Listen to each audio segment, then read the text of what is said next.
We are live. Well, I say we're alive, but this lot seems to be rather quiet today. So, with that being said, I'm not. Hi. Cool, excellent. I mean, they did say they were going to try and throw me off. Being silent was not what I expected. Well, expect the unexpected. Yep. Sorry, next time we'll all shout right at the top of our lungs. Perfect. So, with that being said, hello and welcome to tonight's stream of Dice and Destiny. We hope you all enjoy the show. Unfortunately, as you might be seeing on the stream right now, we are one member down for the night. We wish her all of our best and a speedy recovery. She's feeling under the weather and is unable to make the table. So, unfortunately, we will not be hearing from Aurora in this session. For the purpose of this session, however, I will be performing any actions that may be required, but there will be very little in the way of conversation because even as the DM, I have not yet learnt her accent or her mannerisms. And before you ask, I am not even going to attempt to do that Mississippi style accent because if I do, I will embarrass myself and Lou will never forgive me.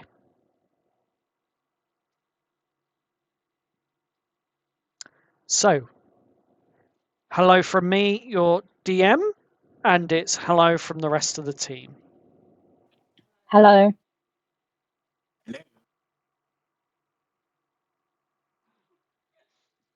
Jesus Christ, this lot. What? Jamie, say hello. Hi. Christ. Right. Shall we get into the recap of what's happened in the last session? Yes. Okay. Ooh. Oh, I heard an ooh. Was that I volunteered to do the recap, Jamie? No, it was a woo, but I think my microphone cut out. It was That's what they all say. Yeah, that's what they all say. Okay, fine. I will do the recap for you. So, long story short, as this is a recap, the group of individuals met at the Lake District for a camping session over a weekend in order to finish a game of Dice and Destiny, which for the purpose of this was our D&D Inception in order to skirt around a few details. We had to make it interesting, and that's what we came up with without changing the whole face of D&D. But more to the point, they set up camp, they were relaxing, they cooked some picked mushrooms and some sausage, bacon, I think. They was definitely bacon. Yep, definitely bacon. It was very good bacon. And we also had one of the members of the party drinking from their glamping kit that they had, cups of tea that was freshly boiled with fresh bottled water. I make no apologies for drinking tea with fresh boiled water. I'm not going to use stream water. And that's quite understandable, especially in this day and age. However, after breakfast was had, D&D, or their Dice and Destiny game, began. And the wonderful DM, Chris, of the party, was hosting his penultimate and final sessions. They were coming up to the final chambers where they were trying to find the Azure Crown. And within the chambers, they met with a rather unscrupulous character who was the BBEG in their campaign. This, as they were playing and rolling dice, was mixed with an atmosphere of the Lake District where certain events caused certain real life things to occur. And it was theorized by Steve that they were playing D&D on one of the ley lines that runs through the Lake District. And it was rather potent in its magical weave on this occasion.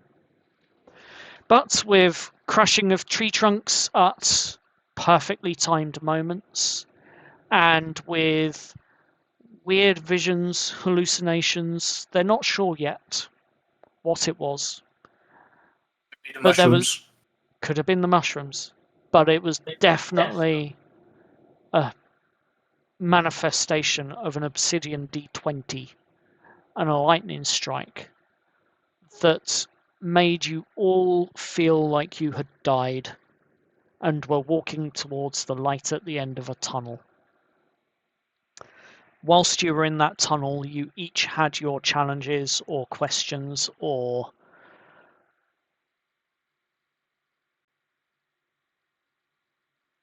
self-reflection that occurred. And you came through it and you found yourself in a forest. It was evening, though, when you came to, and the sun was beginning to set. You met with a passerby whose name I recall was Gaston, and he came from a small place called Chesterton and was headed to a town called Ironstead. Some of the members of the group theorized that you were in a big LARP and that this guy was dedicated to his character. Others of you theorized it was time travel. And one of you had another theory altogether, that it was a mass hallucination on mushrooms that were picked by Steve.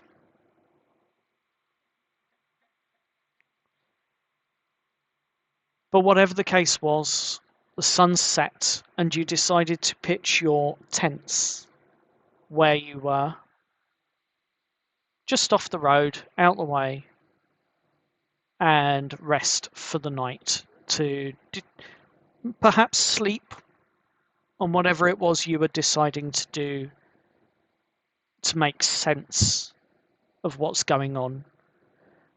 But as you were settling down for the night, it was noticed that the constellations in the sky above were no longer that you were familiar with back on Earth.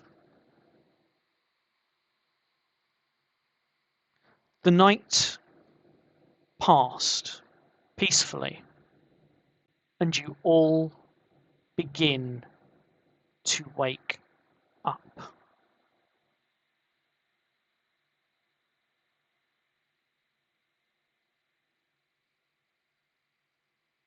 And that's where we left off last time. What would you all like to do?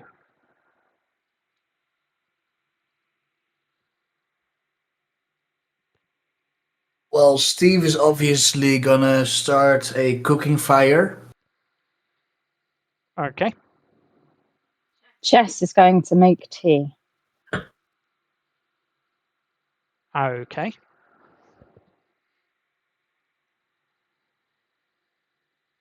It's her final bottle of water, though, so she's not happy.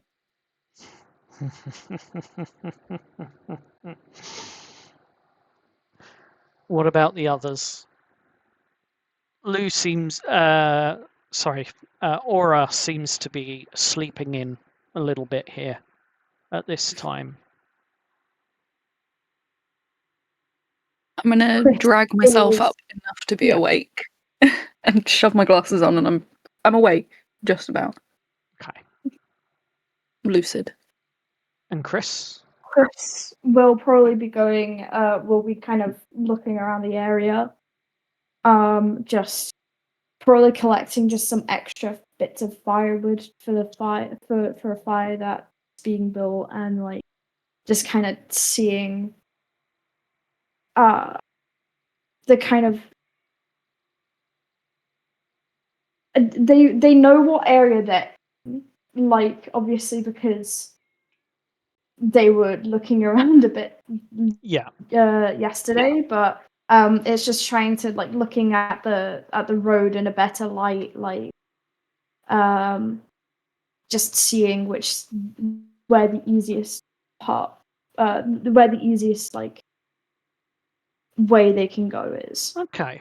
Let's have the first roll of the game then, shall we, Chris? I would like you to roll me a survival for the firewood, and I would like you to roll me perception for your looking around and looking at things. That is a you said survival for the firewood? Yes.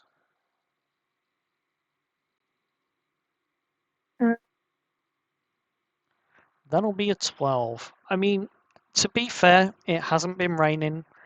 The path and the grass where you are is fairly dry, and there's plenty of like small bushes and trees around.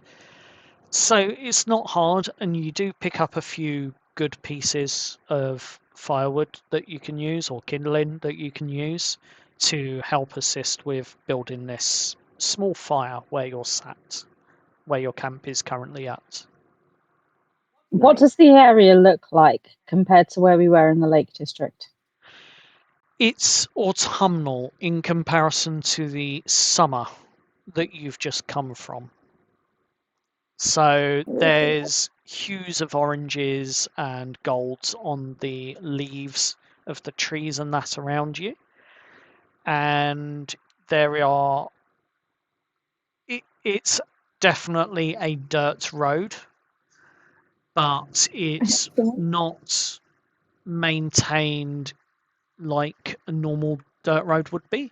And you can see that it's commonly used, a commonly well-travelled path through whatever this forest is.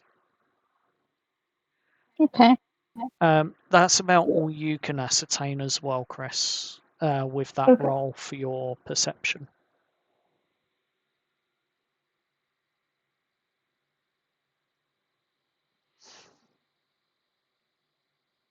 After that, Chris would probably just go back and start helping with the fire. Just probably grab the stick along the way just to kind of poke at it to help soak it. Fair enough. Jess will come back and hand out cups of tea to everyone that drinks tea And and sit by the fire. an Aura groggily wakes up and accepts a cup of tea.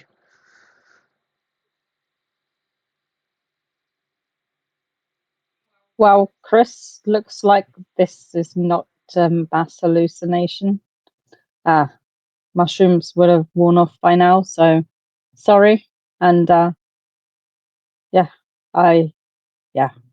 sorry. Well, could well still be time travel. That's what I'm saying. Yeah, Well, I'm thinking. let bygones be bygones. I don't blame you for thinking it could have been the mushrooms. Yeah, I can't explain it. How do you explain time travel? Uh, And Chris just kind of looks forward just with a very blank face and is just like, uh,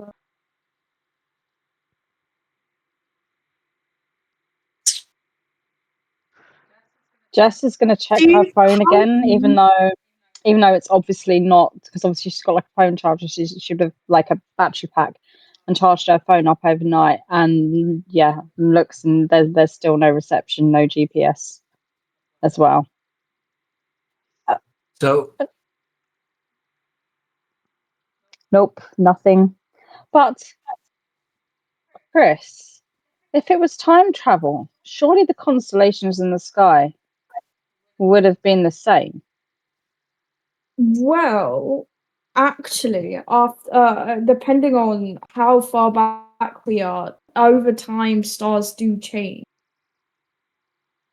Huh, I didn't know that. well, if we were to assume it's not the mushrooms, it couldn't be time travel. Maybe it's some kind of isekai, where in anime you get transported to a whole different world and such. Like that slime one, right? Yeah, exactly. Okay, yeah, but maybe maybe Aurora's right. Maybe we have died and gone to hell. This is some weird kind of hell, and I'm not religious, so Well, surely if it was hell, there'd be fire. what I was gonna say, in those isekais, usually something bad's gonna happen, so maybe tread with caution? You hear hooves coming Um, up the roadway from where you are. Oh no! I jinxed it, No, didn't I? no, remember the guy from yesterday. If this is another LARPer, right? Then I would say that we get them to give us a ride to wherever they're going, because then if there's a main area for LARP, then they'll have contacts and we can get out They and might we have can borrow reception. someone's phone and they'll have reception.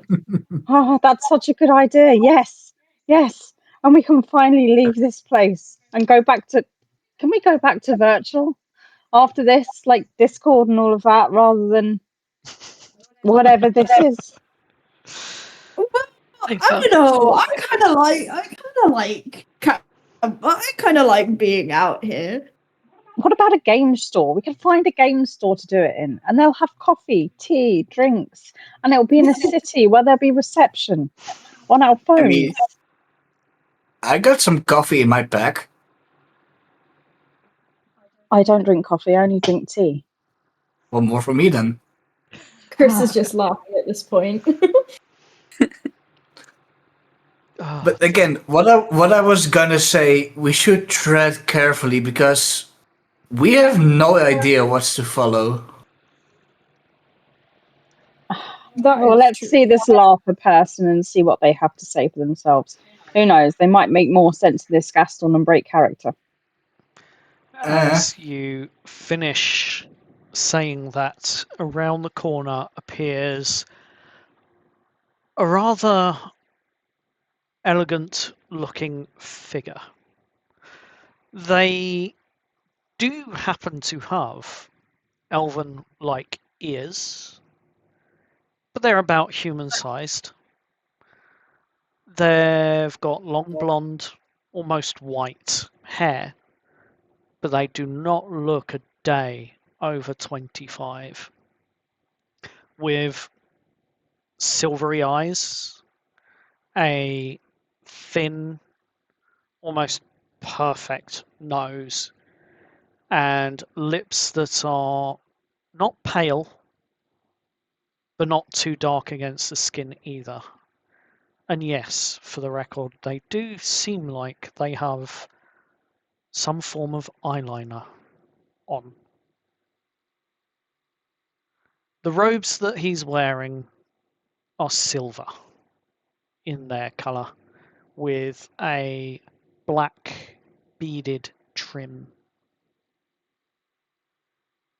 And the robe flows quite elegantly around his form. He's quite slender, seemingly more agile than strong from what you can tell of his appearance. But he holds himself quite high in his stature and posture, very straight backed, almost like an air of authority, as it were. He is riding on horseback, saddle made of leather,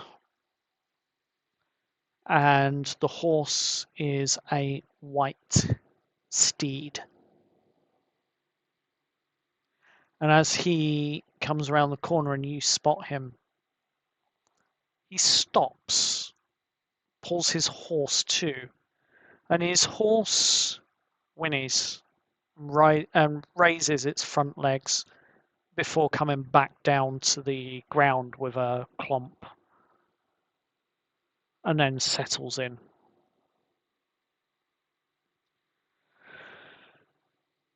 Is there such a thing? I'm going to say to the guys, is there such a thing as a Lord of the Rings LARP? Because that's Oh, a yeah. damn fine costume. Yeah, that's one. Well, that's one expensive cosplay. That's for sure. I mean, that is a horrible. Mm.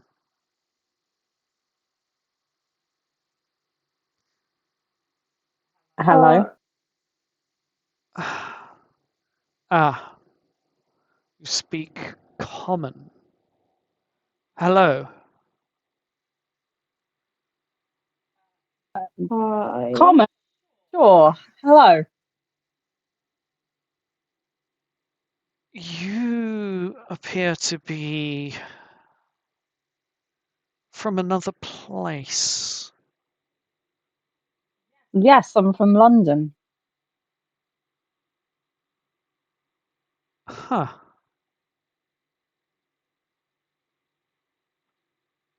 And he gets off the horse once again very, very elegantly, almost too gracefully, like he's floating off the horse rather than stepping off. It is so smooth, his transition to the ground. And as he walks towards you, the horse looks up at him and almost gives a knowing nod and stays perfectly still. Jess is going to step back the closer he gets to her. She's just going to kind of back off. She does not like being approached by random people. And obviously, from her job as an assistant psychologist, she knows when, like, if say clients get too close to her, there's like safety protocols. So in her mind, it's like find the panic button, Okay. get someone in here to help. As you start stepping back, he stops. I mean you no harm. I'm merely here because, well, there's an event up at Ironstead, and I was hoping that I was on the right path, but I apologize. I think you yourselves, not being from here, might not be too familiar with the area.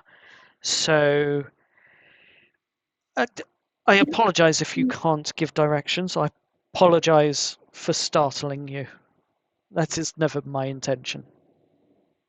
See, I told you guys there's an event up at Ironstead. That's the main area. Well, just ask him if we can tag along. Yeah. We have heard of Ironstead, and yeah, you're right. We have no idea where we're going. But if you also have no idea where you're going, then maybe if we kind of come with you, then we can have no idea where we're going together, and then potentially both of our groups not knowing where to go could potentially form into an idea of where to go. As you're saying all of this, he gives what can only be described as the most elegant of face palms, where instead of actually smacking his head, he raises his arms up, one of his arms up, and just looks down and pinches the bridge of his nose ever so slightly with his eyes closed. He pulls his hand back down, looks up, and opens his eyes, staring straight at you. Well, you seem to be a rather large party. I'm sure you can all handle yourselves. My journey is quite urgent. I will be on my way, but I'm merely following directions I was given and was just hoping for to reaffirm the directions I was given. I was told it is just further along this road, and then when you get to the fork, you take the right-hand path. This was what I was told. So I'm going to trust the advice I was given, and maybe we will meet again. I have one more question. Yes. You mentioned common? What do you mean with that? Oh, well, it's just simply the language. At the end of the day, it's what the most common language that is spoken throughout Albion. And I know this might be a stupid question, but what language do you speak then? I'm not only fluent in Common, but I also speak Elvish and Gnomish.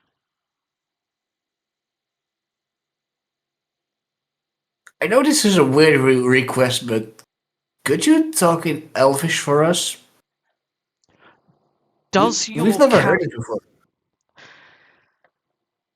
You start. He raises one eyebrow, and then, as politely as he can in Elvish, he simply says, "It is a very uncommon request, Oh, but what? you're not. Most of you don't seem to be able to understand it." I understand you perfectly. So does Steve. You understand. Yeah. So, for those that don't have Elvish on their character sheets at this time, what you're hearing sounds like almost like a chorus of angels in comparison to most languages that you're familiar with in the sense of from Earth. It would be really, really hard to describe, but it would be sort of like a very fluent mix of like a Spanish and Italian-esque style of language. The fluidity of Italian with the beauty of Spanish. That's how you would describe it for those that don't understand it. For those that do have Elven on their character sheets, I need you both to roll me an intelligence check. All right. The DC on this is going to be a 16. I didn't make it. 12, 17. Oh, that's a saving throw. Damn it. Excuse me. No, I need a check, not a save.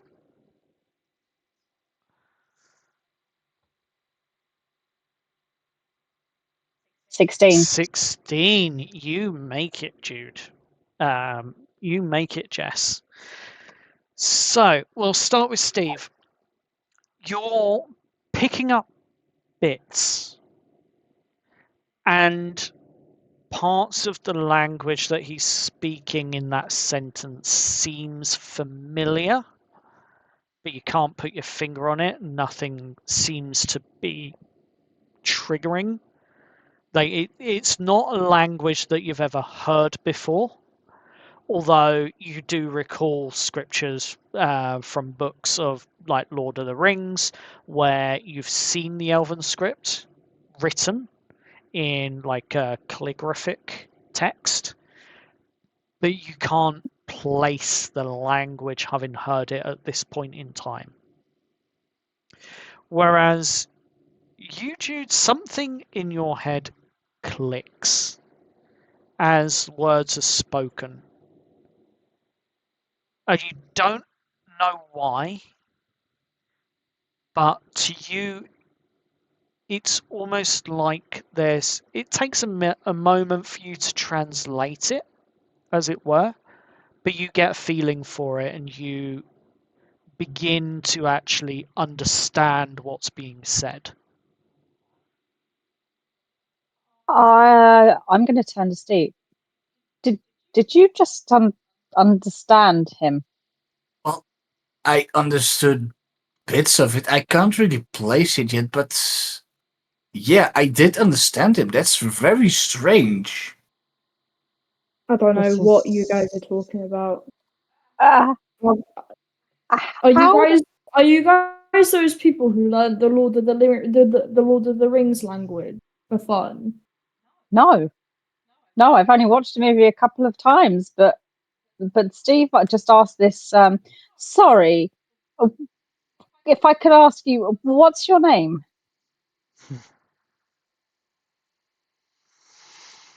Let me guess. You would like the elven name?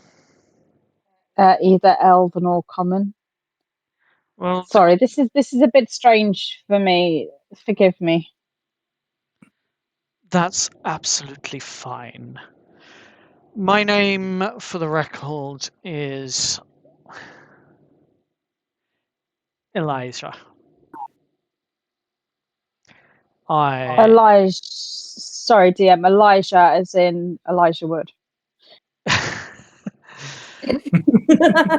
as a You've been DM, whipped. yes, Elijah, as in Elijah Wood. Okay, sorry, I'm taking notes. So Oh dear. My name is Elijah. As for the elven name, I would rather keep that to myself, as that is quite personal. that's fine. I'm Jess. Well, glad to make your acquaintance. Likewise. Jess right now is just really, really perplexed, and I think the penny is starting to drop that this is not a hallucination. And she's kind of like, maybe Steve's right about an isekai. Um, yeah. So yeah, she probably He, looks really weird to Elijah, like just kind of like, yeah, that kind of got it. confused look of like, yeah. Yeah. Elijah looks over at the rest of the party and stops when he sees Aspen. Hmm? He smiles.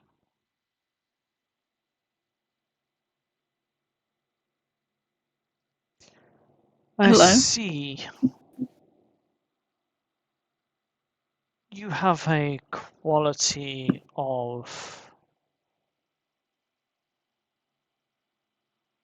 someone that prefers to observe rather than offer straight away. Perception of wisdom about you. Tell me, what's, in your opinion, has happened. And forgive me, but I ask this because as I see your party here has some very strange decorations that you sleep in, and you wear very strange attire. The other reason I ask is because you mentioned that you were from a place called London, but in all of Albion, I have never heard of such a place in any of my travels.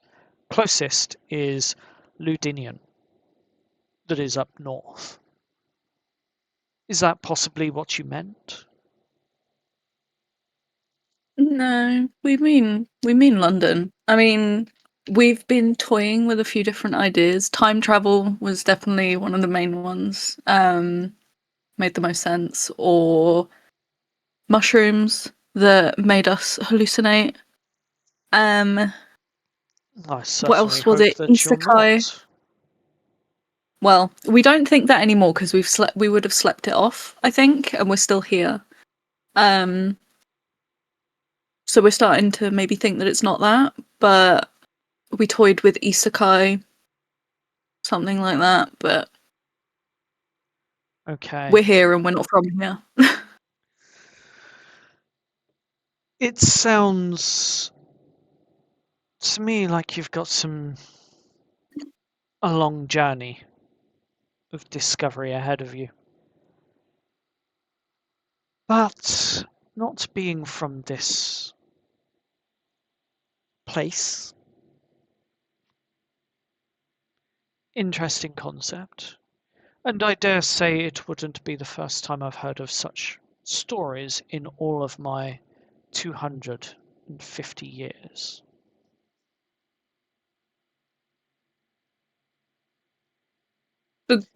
250, and this has happened before. Oh, every 100 years or so. Uh-huh. So it has happened before then. Yes. Do you know what happened with them? Well, you see, they first arrived and they were wearing some rather strange, but now very fashionable clothing. Um, they were, as they described themselves, a party from Cambridge. Now, Sorry, Chris is just spluttering now.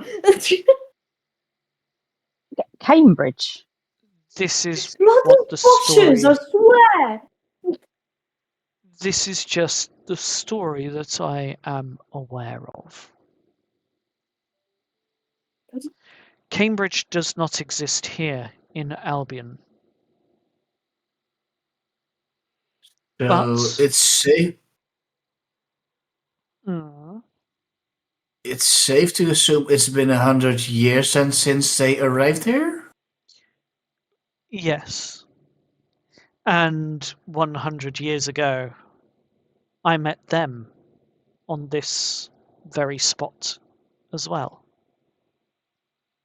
Hmm, that's rather convenient, wouldn't you agree? Yeah, do you come through here often? Is this event like a frequent thing? Because I thought you were on your way to an event and you didn't really know where you were going, so it seems strange that you would be on the same path. I am on my way to an event. I believe that I may have just arrived, and I think you have confirmed that for me. But long time ago, I was coming through this path about 100 years ago, coming across this path heading to Ironstead myself. It was a much smaller town back then. And I happened upon a couple of Well, very dazed and confused individuals. They were camping here, as it were. It's the very spot that you're in. This is only the second time, but I wanted to see because after I did a little bit of research, I found that every 100 years or so, at least every 100 years or so in our time frame here, someone or something gets pulled in, as it were. Stories that can be read in our library of fairy tales and horror stories and all sorts can be read in the library of Ironstead, but I do implore you to perhaps take a minute to realize that you are no longer wherever you were.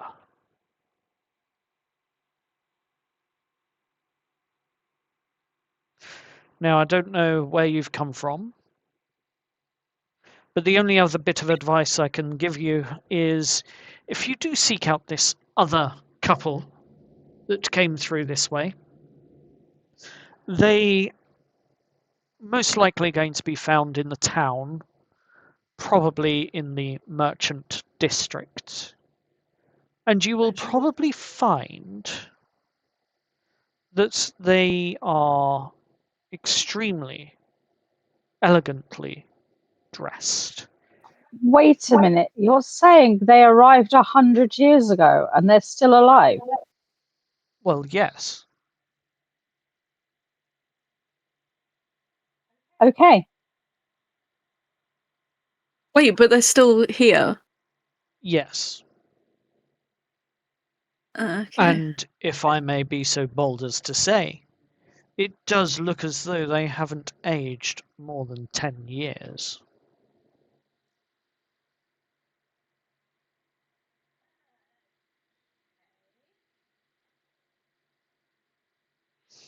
So, whatever your secrets are with time and aging,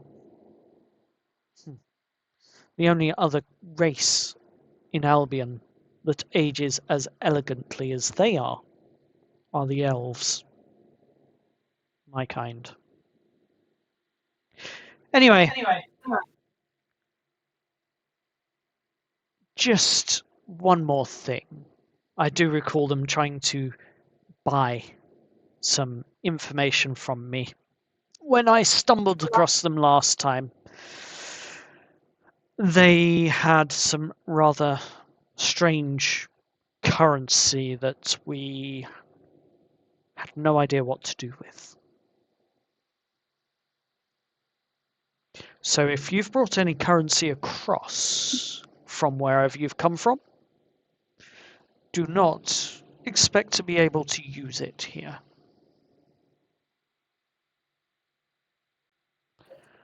But I bid you a good day, and I would advise that you pack up sharpish. I can hear in the distance what sounds like some rather angry and hungry wasps.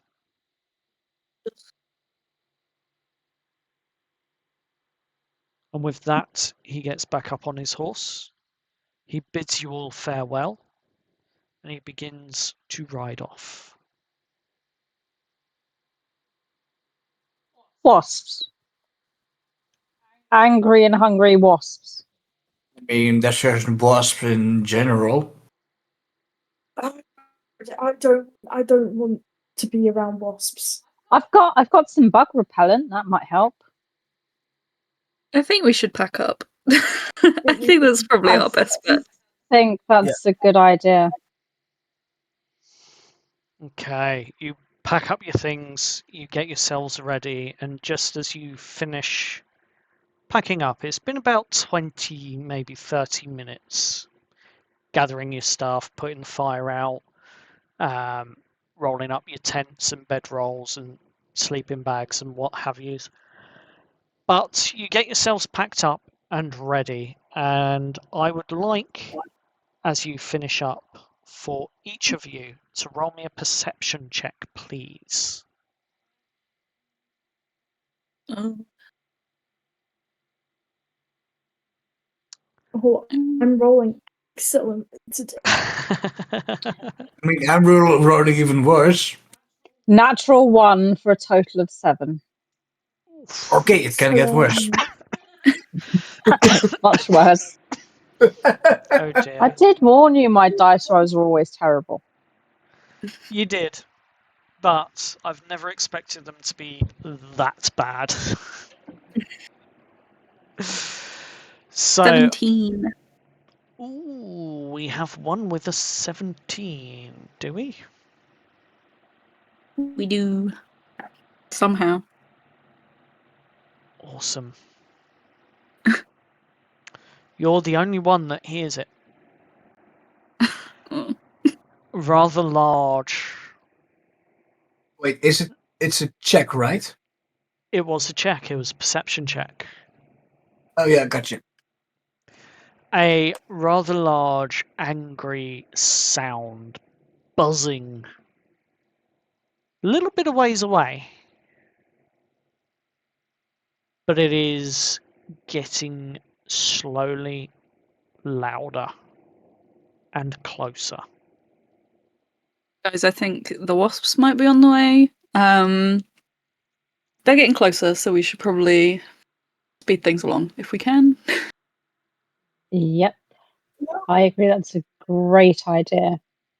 I guess we should head to Iron instead. Yeah, I think that's the safest option. Mm. Yep. Okay. As you begin your travels along the path, the buzzing still getting louder.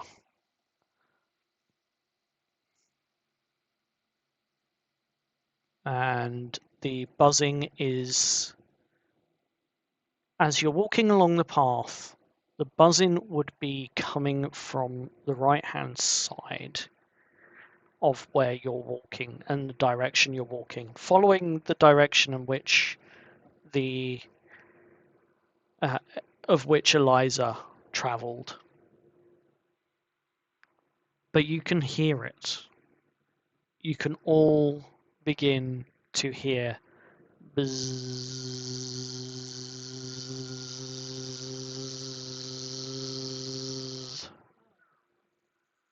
as the buzzing sounds like it's getting closer.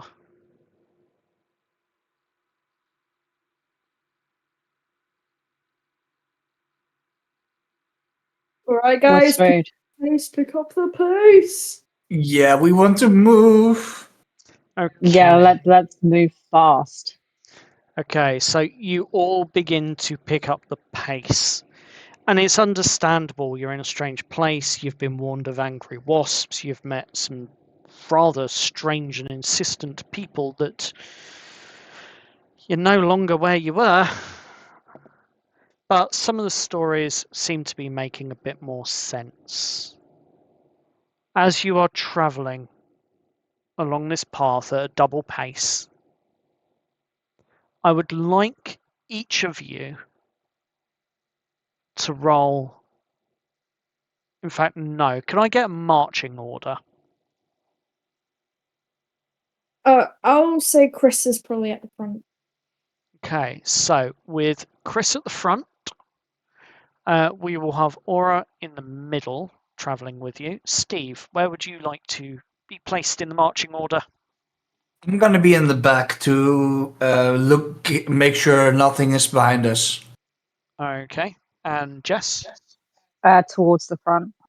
So you'd be with or behind Chris. And Behind Chris. Aspen?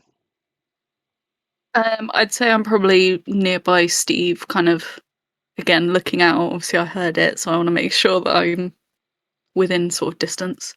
Okay, so we have multiple people in the party looking out. So what I would like is for someone to roll a perception check with advantage as you're working together, keeping your eyes open, and you can hear roughly where it's coming from. So it's not going to be that hard to spot when and if you spot them. I can do that. I was about to say I'll do it. I've got a in mind. That's an 18. Oh, I accidentally rolled.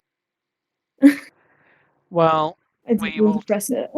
we will take Chris's roll because Okay. it's a 22. Okay. Sorry. Um, and you spot these 3 giant wasps. They are indeed on your right hand side, and they are indeed giant. Those are not wasps. And as you see them, you see. Let's see if I can get this to work. I can show the players. You see these black wasps with rather menacing stingers with a yellow bodied, yellow jacket. And they look huge. We're talking they're flying about 5 foot off the ground at this point, straight towards you. Their stingers are poised and appear to be ready to sting you. And they are about the same size as a medium-sized dog. We're talking maybe a German Shepherd in size. Well, it's been nice knowing you all.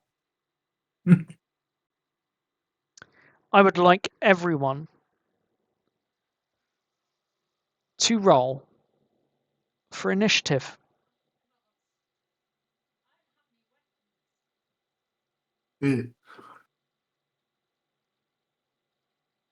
Let me make sure that you are all added.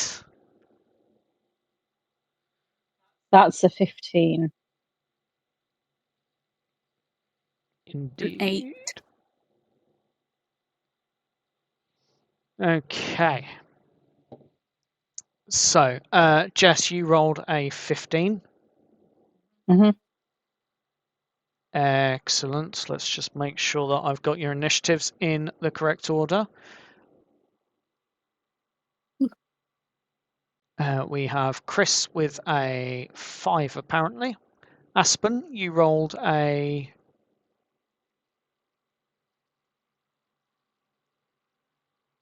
I rolled physically. I got an 8. Would you rather I roll in the virtual thingy? 8 is absolutely fine. Aurora, I Aspen will... got an 8. What's your dex, Aspen? Probably higher than mine. The like base stat or the pluses? Yeah, your base stats. 16. Yeah, you're higher than me, so you go first then. Okay, doke.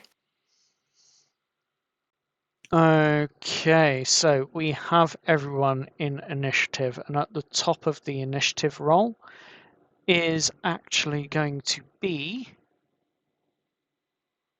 Jess. Oh no. Wow, since none of us have weapons and I don't have magic, I'm going to hide. Is there a bush nearby where I can hide? Or find a stick to poke? No, let's not poke it with a stick. I'm going to hide. You... I got a Yeah. I got a kitchen knife if someone wants to use it. You're going to have to get it out first, but yes. You do spot a bush to the side where you are. It's not a big bush, but you can try and hide if you wish. I will try and hide. Right, roll me a stealth check, please. As you scramble into the bushes, 11. as you scramble into the bushes, you feel like you might be hidden, but you're not sure. Wonderful. Is that the end of your turn? Oh yeah, I've got no weapons, nothing. So definitely the end of my turn. Aura is next up, and Aura's freaking out a little bit here. Not completely, not entirely, because wasps aren't anything to worry about, really. Where she's worked on the farm, I'm sure she's used to them. However, these are a little bit bigger than normal, and she's simply going to take a few steps back at this point in time. Next, what is Aspen doing? I think her initial reaction is probably going to be to lash out a little bit. So I'm probably just going to unarmed strike, try and like backhand swipe, like when there's an annoying bug and you like swipe at it to get it away. Right, okay. gonna- Well, we'll assume that you have to be in Yes, range to I do would that. yeah, I would have stepped forward to be like, get away. Okay, so you would have stepped forward, moving forwards. They're not quite out of the bushes yet, but you find yourself up front next to Chris. Steve. Oh, hang on. Steve, and My unarmed strike. You're I'm rolling not. for that, right? No, you're not Oh, in no. range yet. Got you. I'm not doing that. Ignore me. But you can Carry on. hold that action. Yeah, why not? I'm already like flailing at it almost, not flailing, like fanning at it, so I guess. I'll hold it. You're getting ready to give it a good backhand. Excellent. Yes. So, Steve, your turn. so for Steve, at this point, he is starting to click things together. You know, he's not in this. He's in this other world where he is being attacked by giant wasps, but something comes back to him about him having the potential for magic. Okay. So he's going to stretch out his hand and he's going to be like, please make this work, please make this work, please make it work. And I'm going to try to cast a spell. Okay. And what thoughts, feelings, or emotions are running through you as you're trying to cast whatever this spell is? Bearing in mind, it's not something that you're familiar with, so there is going to be a challenge here. Yeah. Well, the initial feeling, a bit of fear, but more and more the feeling of needing to protect our group from this threat. Right, so more out of a sense of protection and fear. What spell Yeah. are you trying to cast? I'm going to try to cast Ice Knife. Okay, that's a little bit on the cool side, if you pull it off. Got bad puns all day, folks. Well, it's ice to meet you. Right. So for the challenge, the way magic works in this game is up until the point of the next level, you will have to match or better a DC save. That DC save will be 10 plus your wisdom modifier. The reason we choose wisdom on this is not because it's your spellcasting ability or anything like that, but because where you've come from Earth, you're based in a world of science where magic doesn't necessarily exist. but there might be some doubts because of what you've experienced and what you've seen so far. You still have doubts in your head as to whether this will work or not. Yeah. You just think it's a cool thing from the Dice and Destiny playbook, Yeah. and you're giving it a try. So it's a DC 12? If that's what your 10 plus your wisdom modifier is, then yes. Yeah, my wisdom is +2. Okay, so let's roll a straight I'm D. going to roll a normal D20 on my desk. Yep. No kidding, that's a natural 20. Yes. Oh, take the photo, put it in the Discord. Applause, Come on. applause. Yeah, 1 second. I'm gonna get my phone. But with a natural 20, you recall the coolness of how you last tried to cast it in a game of Dice and Destiny, and it just flies out from your hand. It straight towards the first of the giant wasps. So, with that,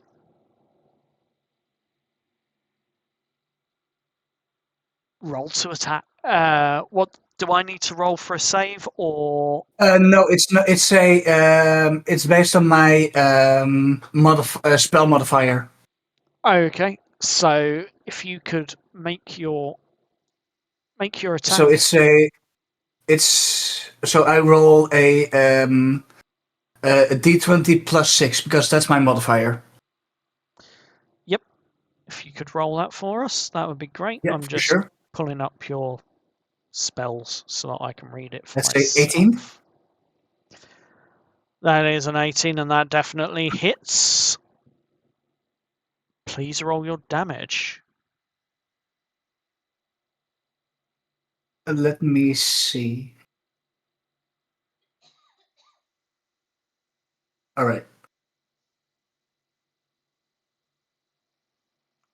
So that's 4 points of piercing damage. Yep. Yeah, piercing damage, and I'm going to center it around the wasp in the middle. Oh, okay, fair enough. I will just swap them over. So each creature within 5 feet must make a Dex saving throw. Dex save. DC 14. So the first one is a 16. That passes. Yep. They're all the same, so I will just roll another one. Second one is a 10. That fails. And the third one is an 11. Then that also fails. So It's only for the two besides the initial one I hit. the initial Because one you hit saved anyway. Yep, but since it hits, it's exploding and it hits the other two as well. No, I can see Yeah. how that works, and Yeah, I can so- see that on the spell. So yes, if you can roll the extra 2d6 cold damage that Yeah. both of the others take. Ooh, that's 12 points of cold damage. Damn. So with 12 points of cold damage as it explodes, you see these other two wasps suddenly looking extremely weak and more or less looking like they're about to drop to the floor. Whoa, guys, did you see that? That was pretty impressive.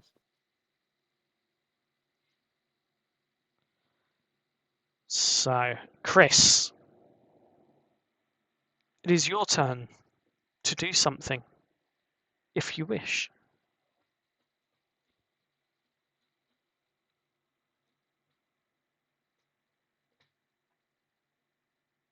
Chris.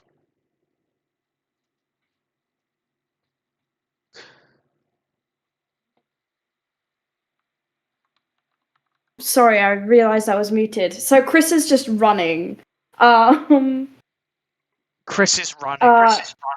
Chris is running. They're really not that fond of bugs. They've kind of realized that these are just not normal wasps, and they don't really know what's going on. But they're continuing to run. Just down the path where they wanted to go anyway, and hoping that the wasps don't follow them.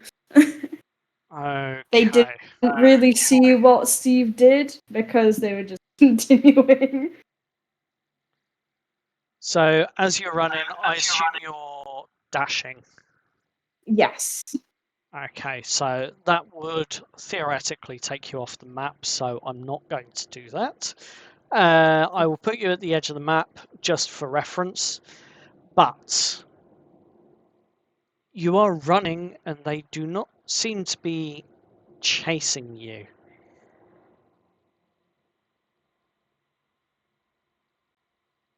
And it is now one of the giant wasps that's on 1 hit point, like looking almost like he's about to die in that regard, is going to give a faint-hearted buzz, turn, and flee.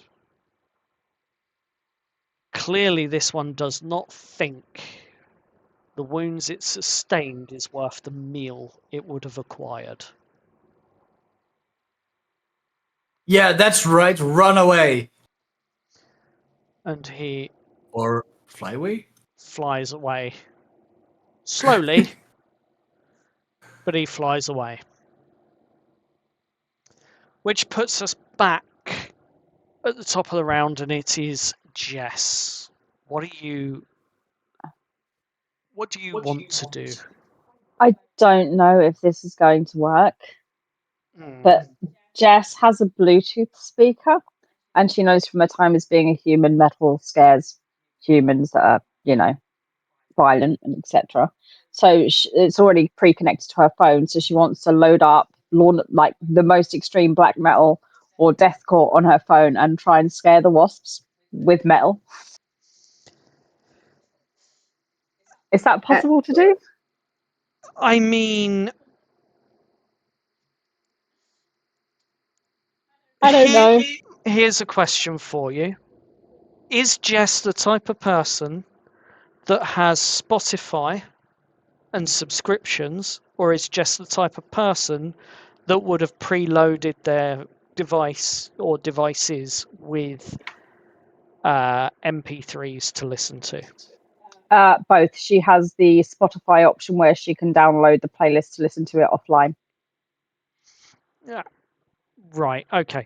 I will allow it just because in the middle of this forest, you are now in the middle of combat to the sound of Lorna Shore, I mean, of that's the only which, option I had.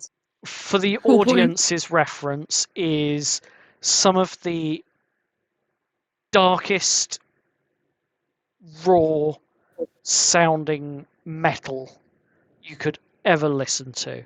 And if you do like metal and you've not heard of Lorna Shore, go and listen to them. Trust me, they're good.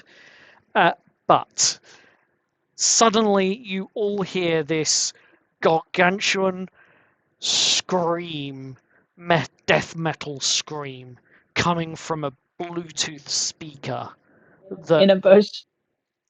out of the bush beside the road.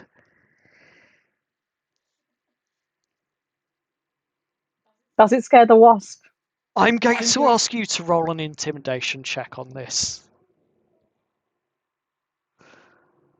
Like, I am so sorry. no, you're not. 13. On a 13. Oof, okay, let's do this properly. Oh god.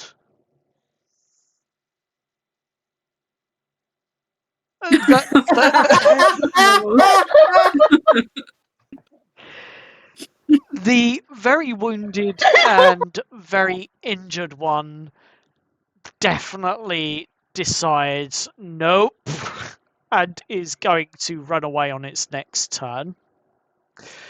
The second one that is there that still looks relatively healthy is also going to think twice after hearing this blood-curdling scream coming from somewhere.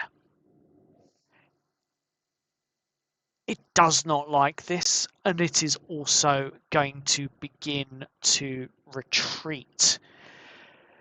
Aura, we'll skip over for now, but she sees this and decides, I'm not going to do anything. Giant wasp. So the first one that is scared is going to actually fly away, as will the second one. And with that, I am going to actually end the interaction and the initiative. Wow. Well, who'd have thought it? You can scare wasps with deathcore. More important, guys, did you see what I just did? Chris is off in the distance, just like hands on their knees, just like bent over, just like taking a breath. You okay there? Huh? Are the wasps gone? Yeah, they're gone. Yep. Good. Not a fan, I take. Can I just say, I'm going to admit that is not what I expected. I had no idea what to do. And you used what you had. Well done. Expect the unexpected. I'm still trying so hard not to die from laughter here.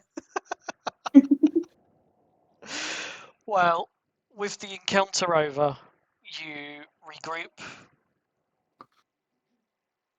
and you begin your conversations as you continue walking and talking along the path towards Ironstead. Floor is yours. So, Steve, what was it you did? I didn't So- see anything. Yeah, so when we first got here, I was told I have the potential for magic.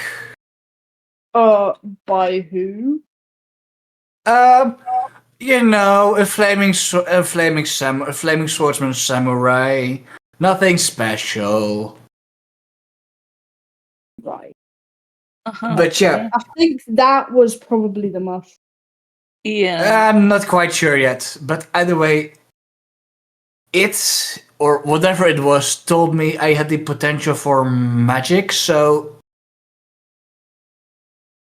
I started to do something I didn't think I'd be doing.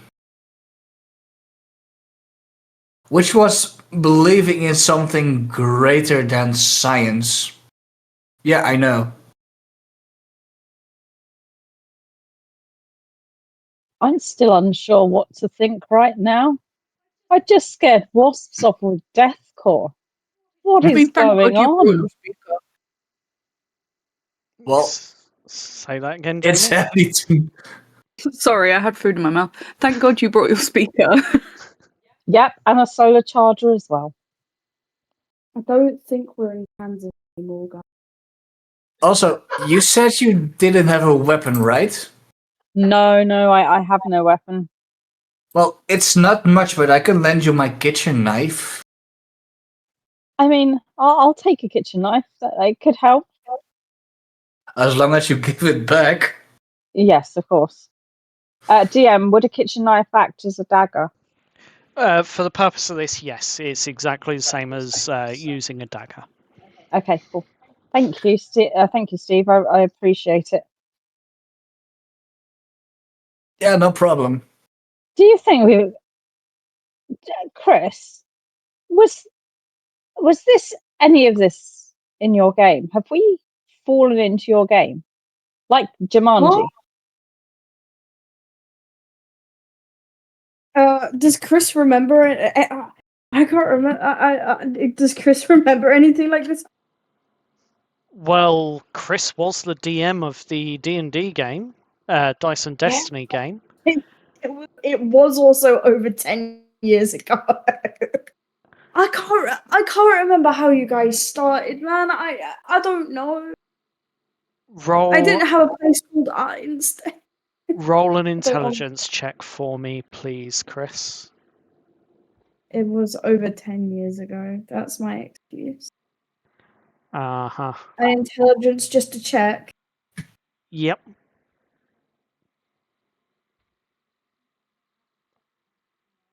Ooh.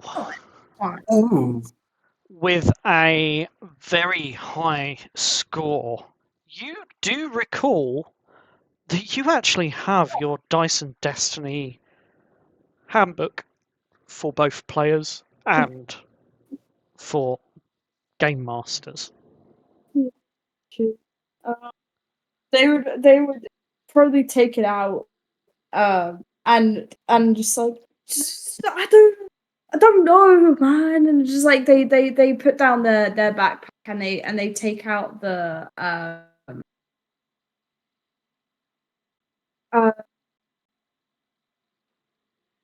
they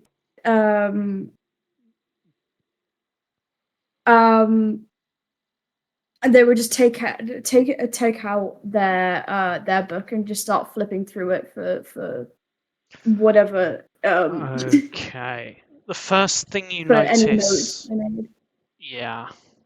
The first thing you notice as you take out the books is rather than the game manuals and players' handbooks that you recall them being, they now look more like tomes.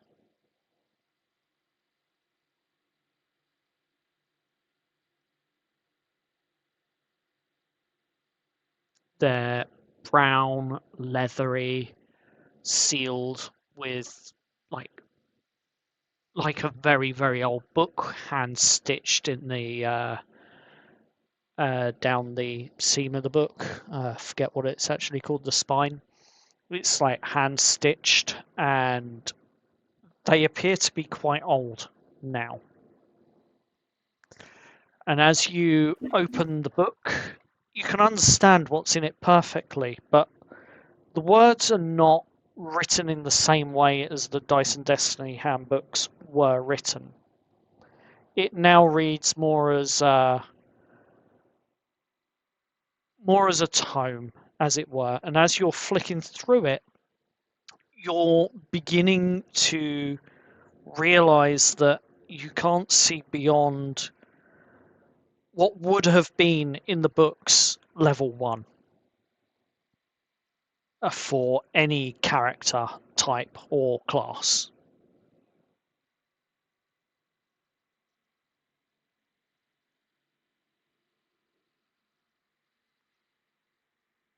Chris would kind of look down and be like, "What the? Someone has tampered with my book." And they just and they just take a sigh and just like someone I don't know what's going on, you guys. I'm sorry. Roll me a observation check as the pages fall open, please. Yeah. Is that just perception? Yes.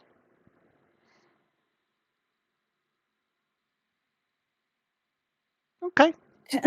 On an 11, you do notice that the page has fallen open on a wizard's spell list, as it were,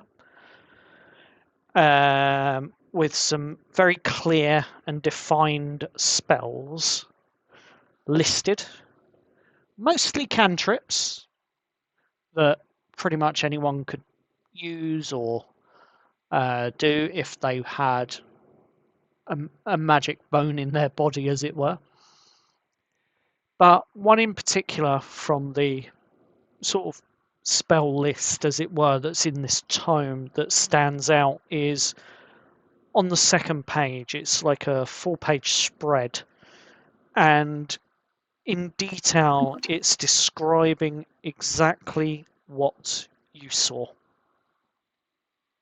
with the ice knife spell that was cast. Steve, if you want, I think that's what you were doing, and Chris holds out the book for him to look at, and just like, I don't know if like you can Yeah, do it again, or I mean, I think I can, but if it's like Dice and Destiny, I think I have a certain amount of spell slots. Then, in that case, if it's like Dice and Destiny, we should all be proficient with weapons. This is ridiculous. What is going on? Why am I agreeing with all of this? As you looking at your books, making your way towards Ironstead, you keep following up the path and you get to the fork, and you recall Eliza's words, which was to take the right-hand fork. You take the fork, and about 10 minutes more walking, you find yourselves outside of the forest. And beyond that are some lush, open green fields. On one side, you can see what appears to be the late harvest of wheat.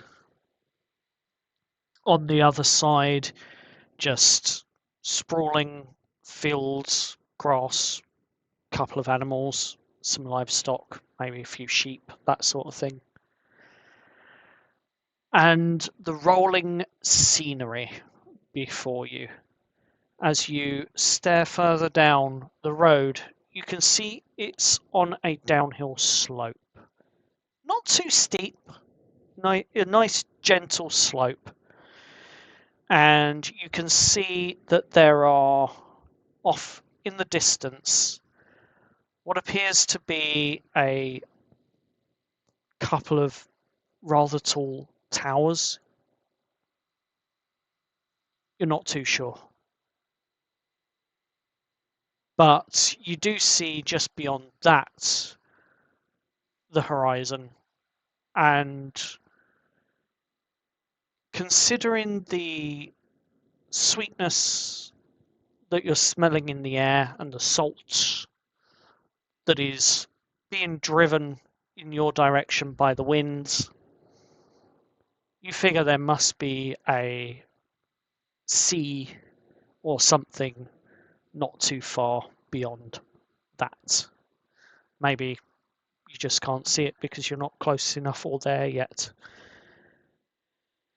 But you figure you must be somewhere near a seaside town or something like that.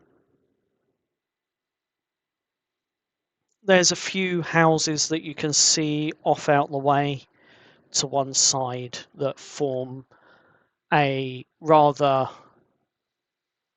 familiar looking farmstead for you, Chris and Aura, where you have worked on a farm within a farming community. You've got all the barns and sheds and various other elements of the farm up and running. But these buildings look to be made mostly of timber rather than brick and mortar as you're used to. And then as you continue walking, the road merges with or the path that you're currently on merges with what appears to be a more maintained road. Still cobblestone, bricks, think the old Roman roads, as it were, laid out and lasting centuries. Worn with time and feet and cartwheels that have been every so often broken or generally just ridden along these, wearing the stones down and finding their grooves, as it were. There is a distinct smell that you're familiar with, Chris, of manure from the fertilizers that are used here at this farmstead. But as you continue to walk towards Ironstead, maybe half a day of travel, you find the road getting busier, people getting louder, talking, chatting, quite often a lot of them stopping and staring. But one thing that you all notice is that they all seem to have, as they're heading to or from this town, a more Victorian style of dressing in terms of their clothing.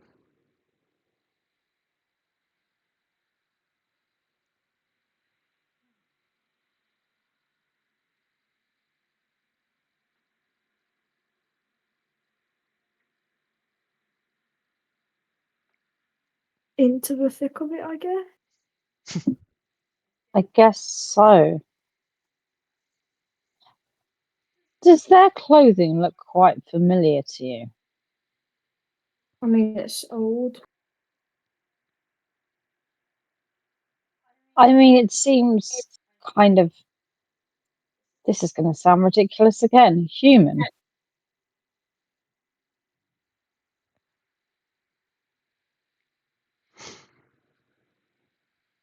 Like from, I don't know, the Victorian period, but in, and she air quotes, our world. I don't know. It just looks a bit old. I'm not that great at history, you know. Like, Do you want to roll a history check? nah, I don't. Do you want me Chris to roll a is just history check? You can if you wish. Chris never went to university. Ah. Chris also Natural 20 for a total of 23. With a natural 20 on your recollection of your history lessons, you spot indeed that many of the designs that you are seeing coming to and from and walking around are very, very much of the Victorian era.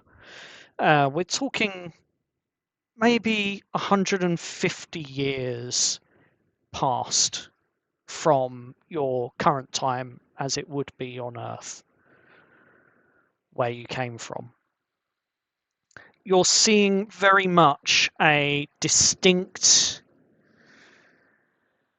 development of the clothing styles, of corsets for those that have maybe a bit more money, of the not quite rags, but loose and flexible clothing that's durable that workers and labourers would wear back then. And you definitely come across a multitude of different styles that are or were very, very, very popular.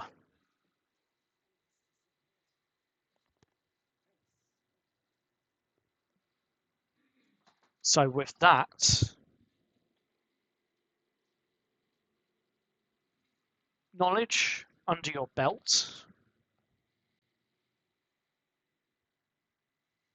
and definitely with the era defined from your history check,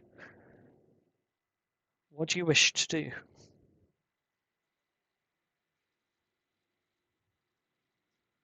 This is really strange. I'm sure it's like Victorian. If I remember from history lessons in primary school, we did the Victorians, and there was all things about kind of dress. And we went to like a museum where we had all the old dresses. This is definitely clothing from, again, ridiculous, our world. The elf guy, what was his name? Elijah said this happened 100 years ago. And Yeah. then they started wearing fashion from the people that, well, arrived. This Before is us. so strange. Yeah.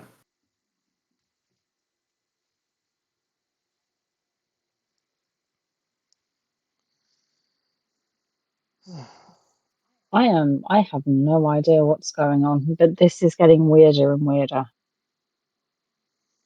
It's a You bit. spot a merchant rolling past with a carriage, horse and cart being pulled along. It's closed. The driver of the horses that are leading this carriage is looking very sharp. Think like looking like a butler would.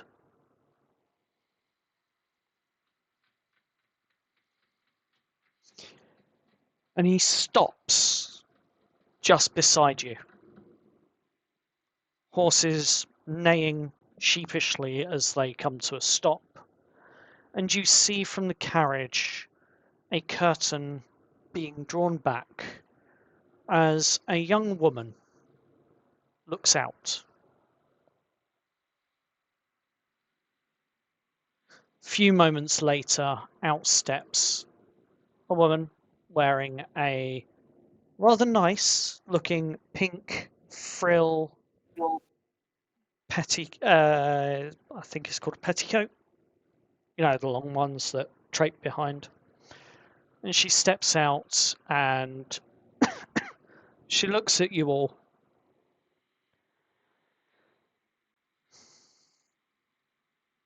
My.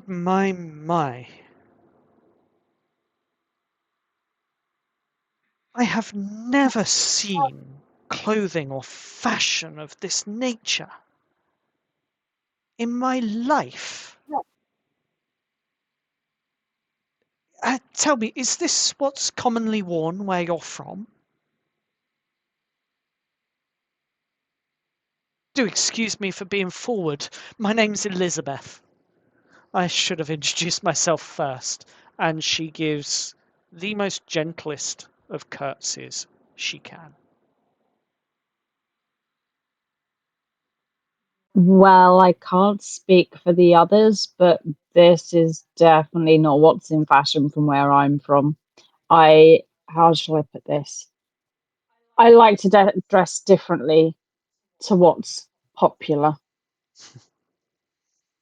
I feel like I don't know. I just dress pretty normally. Interesting. I mean, it looks comfortable, but it also looks practical. Would I'm so sorry. I am one of the fashion designers here in Ironstead, which is about another couple of hours away from here, in terms of travel. But I I please have you come to my studio so I can study what you're wearing, so that perhaps I may be able to design something for those that are, how shall we say, oh, Or in something new. laborious jobs with something new. Yes, something that, from what it looks like, I'm not too sure, but it looks like it's durable, and I mean, it has. I can only describe them as pockets. Lots of them.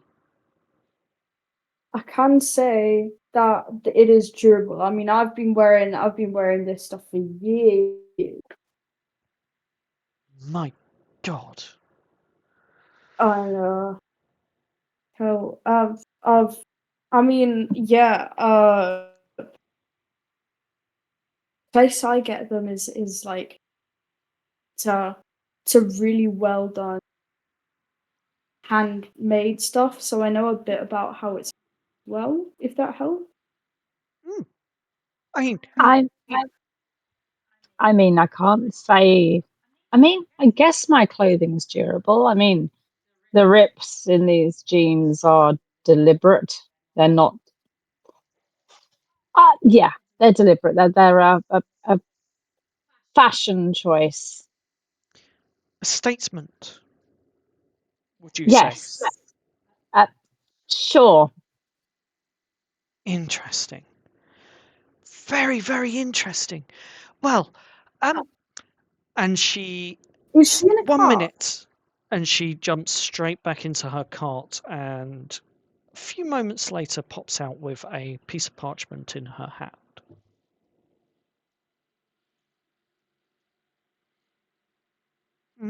You had a question, sorry.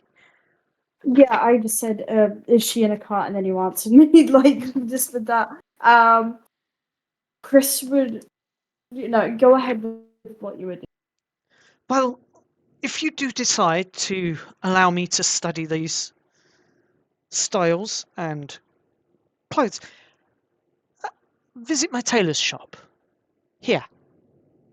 And she hands you the parchment with what appears to be an address on it.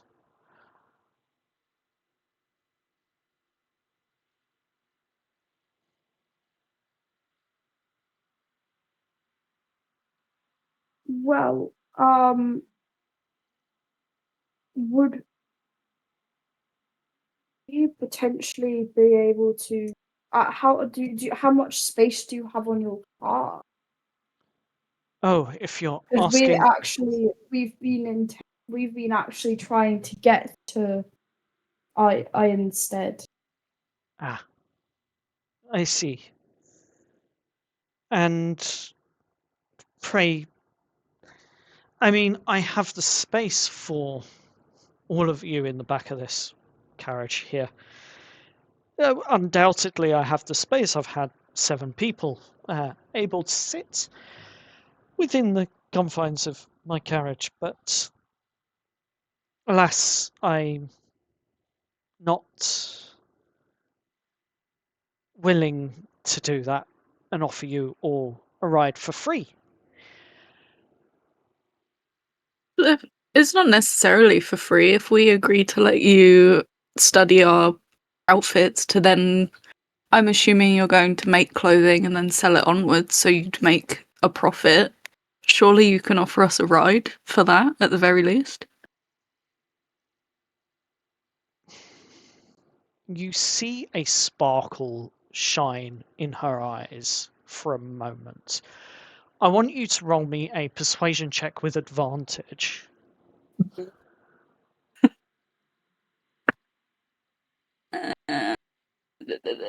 17. She thinks for a moment. I could.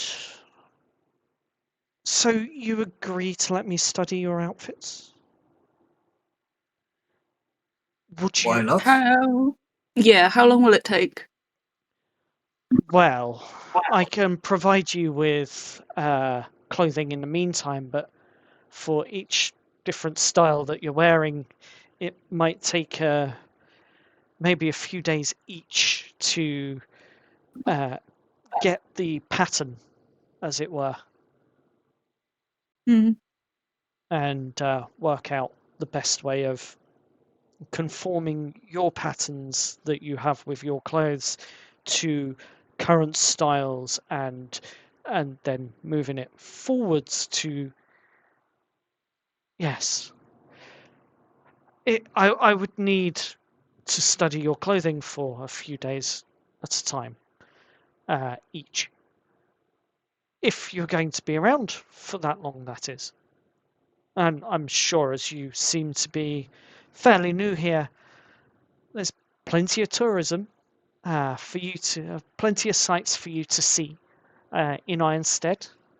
And, well, with the recent elimination of the syndicate that was here, Sounds spooky. thanks to the Azure Watch, Ironstead is probably one of the safest towns now in, well, in Albion, to be fair. Whew. Yes, really is a very good time to just be here and now in the moment. I cannot believe my luck. I'm happy to offer you a ride into Ironstead. More than happy to. Ooh. Hop in. After you. And she gets into the carriage and sits down in what can only be described as one of the most luxurious carriages. The sort of carriage that you would expect of a tailor, with various cloth designs and curtains and things all around the place, but of someone that's very creative, but it's very luxurious, very soft compared to your night's sleep, for example. And no longer is it rough. And yeah, as you all step into the carriage to make your way to Ironstead, that is where we will end tonight's session.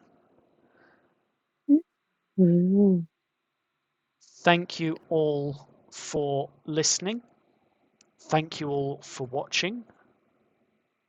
It's goodbye from me, and it's goodbye from the team. Bye. Bye. Bye. Bye.